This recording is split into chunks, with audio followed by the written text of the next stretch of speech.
Good morning, everybody. This is going to just be a quick share video. I have a little book I keep in my purse of if I see a pattern that somebody else has made, I will write things down in that, and then there are some patterns that I thought would be fun to have, and I had made myself a list. Good morning, Teresa. Good morning, Kathy D. And I had made myself a list to go to Joann's before they totally closed to pick up these like 10 patterns. Well, when I got there, the pattern cabinets were literally empty. So somebody had come in and bought them at the huge reduced, and I'm sure they'll show up on Etsy. But then simplicity.com was offering $2.99 a pattern with like $4.95 shipping, or maybe it was free shipping. I don't know. It was the Memorial Day special. So I ordered the patterns that I really wanted from them, and they came yesterday. And I'm just going to show you those patterns. And now with it, the talk of the pattern companies, everybody's talking about the pattern companies could possibly, the big four, McCalls, Butterick, Simplicity, and Vogue, could be going away as well through a liquidator. So I think I'm going to be very grateful that I have the pattern stash that I have, because if they go away, what will be left is just the PDF companies, and having patterns printed off and sent to you is really expensive for me. Or if I print them here at home, then you have to tape all the pages together, and that I prefer a pattern I don't have to tape together, but I will if that's the way it goes and I find something I really want to make. So let me show you these. Here's the receipt. Let me see. I'm looking to see. I don't remember what the cost was on it. Basically, these patterns came to like $38 with shipping, if I remember right. And they were sent via FedEx. So that's good to know. And they did have a little bit of a delay, I guess, because they had their sale. So they had to wait on some patterns to come in. Some of these are like vintage patterns I've been wanting to try. And then this new look popped up, and it's just the perfect summer dress for me. Hi, Melanie. So I got new look N6799. This is a new pattern that just came out. And it's basically, you know, just two patterns unless you add that ruffle. Two pattern pieces, a front and a back, and then the ruffle. It says to make it out of crepe, lightweight broadcloth, linen blends, or seersucker. So, again, comfortable fabrics. I bought, I think, 10 patterns. 1, 2, 3, 4, 5, 6, 7, 8, 9. Only 9 patterns. So I just thought it was an adorable dress. I love these easy to wear pullover and go dresses. I will not make it this short.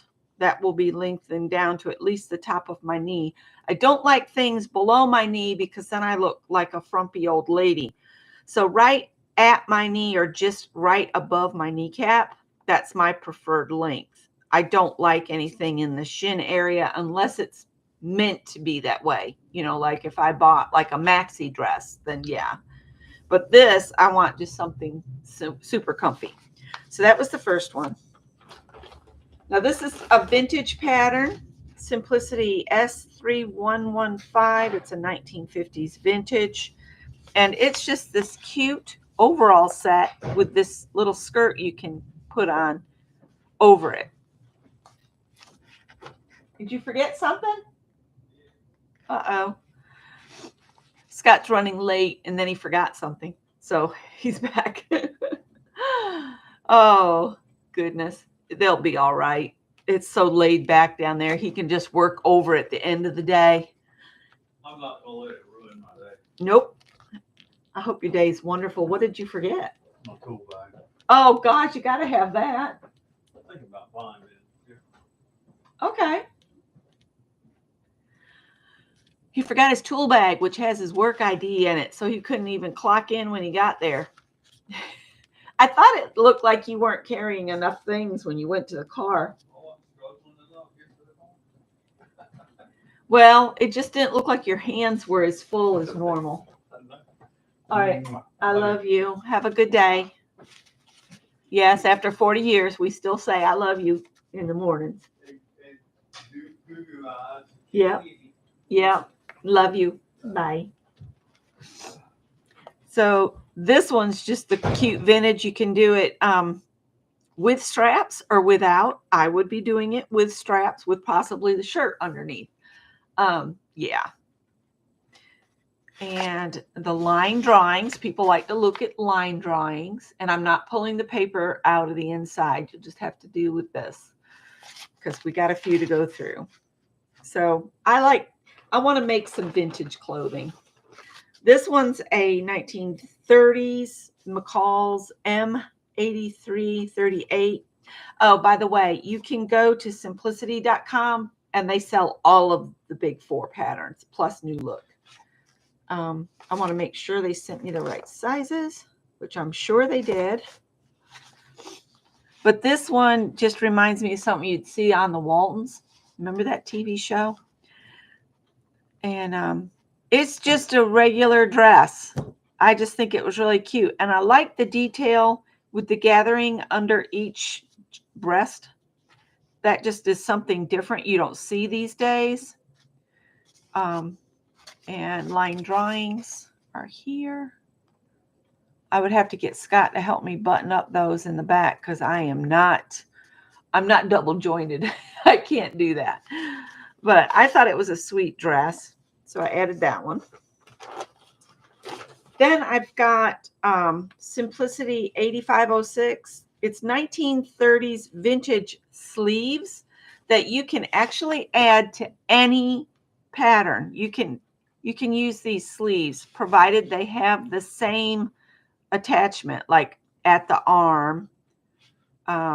This one is a real poofy sleeve. You would have to have it where it inserted over the shoulder. This one's just a regular sleeve, but it's got a cool cuff detail on it. So you'd have to match up how it attaches to the bodice part of the dress. But some of these are just a straight, I take this sleeve pattern, I can put it on any top here.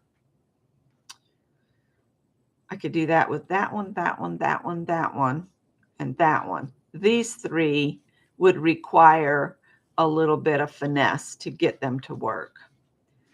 But I figure if the patterns are going to go away as well, this would be a good one to have. And that was 8506. Line drawings aren't going to do you much good because they're really tiny.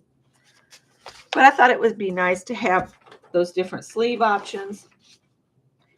Now this one I picked up, I think because either I think it was Dory made some of these pants. I'm not sure. I just saw this pattern and thought it was so cute and it would be so comfortable. It's McCalls 8587. They call it a Mrs. Top Shorts and Pants, make out of chalet, dotted Swiss, Georgette, or voile. So you're supposed to make it out of real lightweight fabrics. I don't know that I would think about wearing it outside the house, but pajamas is what I was thinking. Oh, good morning, Heather. And I said McCalls 8587. It just looked really comfy. I think this was a new pattern. Let's see. What I love about these is they're printed in the United States.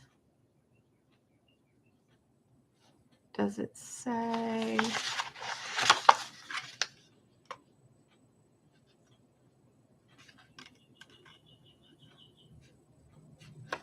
Well, I'm not seeing a copyright date on it anywhere, but that's okay. It just looked comfy. You would wear this in black? It just looks comfortable. These are just some old-time aprons. McCalls M8598. Now, I already have a ton of apron patterns, but I just love this one with the big poofy pockets. I know they're on the hips, but it's an apron. And to me, all aprons should have pockets like that, because you're always putting something in your pocket when you have an apron on. You can put your phone in there. You can put some tissues in there. Yeah, Melanie, I'm with you. I would not put the elastic around the ankles. I'm not one for that either.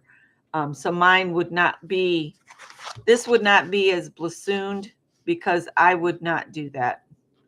Now, see, what I could do, if I want that same effect, measure my ankle and then add another half of that measurement to it and just make a band that would draw all this fabric into a band. I could do a band, but I don't like the elastic.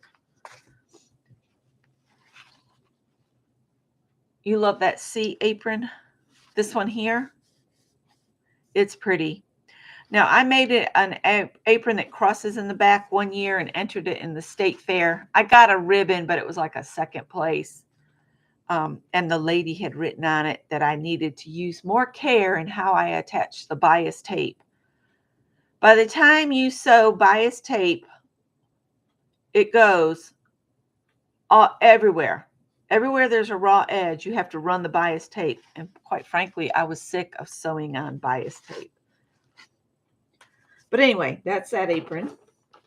And now I got some more sleeves from the 1930s because I thought it would be really cool to have them. And they're just very interesting sleeves. Hey, Deb, I'm not going to be on long. But vintage 1930s, Simplicity S8695. Just some more sleeve options to have in my stash. Like I said, and these, they all have a straight to stick it in a shirt hole and you'd probably be fine. There's no special attachment. It's just a set-in sleeve.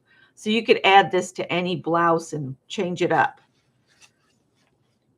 All right. And another couple vintage. I focused on the vintage patterns because the re-released vintage patterns don't come around as often as you think they should. And with them being the re-released means they're in sizes I can wear. If you find a vintage pattern in a thrift store, it's going to be one, a single size, and two, a size way smaller than this 60-plus-year-old body's never going to see again. Because I have never had a 26-inch waist. But anyway, this is a Vogue vintage from original 1939 design. Yes, I was focused on the 1930s because I just love the look of a 1930s dress. And I love the little sweet little pockets on this. It just looks so cute. V9294. And I got it in the 14, 16, 18, 20, and 22 sizes. They got nice line drawings for that one. So I just couldn't resist. And then when simplicity.com came on and said, we're having a sale, $2.99. And I couldn't get them at Joann's because I missed out because I didn't go over. All right, this is a 1940s vintage S9464. Any of these vintage patterns you can change up if you use the same type of fabric that they're calling for, but patterns that you'd see now, they'll give you a totally different look than what you see on the envelopes. So just look at the style lines. Don't look at the fabrics that they used, because these are the fabrics that was available in 1940. But, and it'll give you a whole different look. I don't know that I'd ever do this one with the lace and stuff around, but I love this neckline, the little sweetheart neckline, and the poofy sleeves I like, and the apron kind of finish at the waist. It is a dress. See, there's the line drawings. 9464. This one says to use cottons, piqué, poplin, rayon crepe. And B, the fancy one, you can also do in taffeta, velvet, extra fabric needed to match plaids and stripes or one-way designs. So anyway, I had to take advantage of that sale. So these are the vintage patterns. I had another vintage. The sleeves are vintage too. There's a vintage. Oh, and that's a vintage. So yeah, I was really focused on the vintage patterns. And then the vintage sleeves options. And then basically some of just 3 of the kind of newer patterns, the new release aprons, which are old style aprons. I think this was I'm pretty sure this was a new release. And I know the new look was. New look, I generally have trouble because they stop at a size 16 and I'm like between an 18 and a 20. You love the overalls right here. They are so cute. And you could do the overalls with the short lengths. And this skirt is made to wear over those. So you could like go from working in the garden to going out to the grocery store, and you'd be appropriate for the time period, 1950s. So yeah. But the new look, they generally stop at a 16. And this one actually said it went to a 2XL, which would give you a size 24, 26. But again, I'm also going to reiterate that you cannot say I wear store-bought size 18 and have a sewing pattern work. You have to work with the measurements they give you. So if you look, they give you body measurements. So they'll tell you your body measurements here. And my waist never fits in there. My waist is bigger than 37 inches. And I know I need to get it down to about 30 inches or less, according to the doctors, to be, healthy. But I had an almost 10-pound baby when I was in my 20s, and it basically tore my belly muscles all up. So my belly muscles say, come on, fat, I love you. Anyway, so you look at those to get your general measurements, the ones that they're using.